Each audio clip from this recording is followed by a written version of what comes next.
For today's video, guys, we will pick a honey apple. This is another variety of apple guy here. Look at that, oh. Iniwan na nila yan. Oh, see? Marami pa rin. Matamis to, guys. Gaano kalalaki yung mga apple na yan, oh.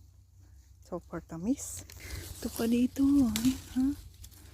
Ayan, gagawin lang naman namin juice kasi. Ito. Abot. Ayan, oh. Ayan.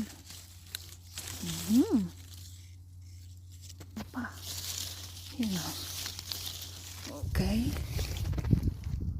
Sa banda rito. Ayan. Ang dati kasi, ano lang ito, mga maliliit pa lang na puno kasi, kaya yan, unti lang. Sabi ko na kaagad, ano? Kasi mapupuno na yung aking lalagyan, guys.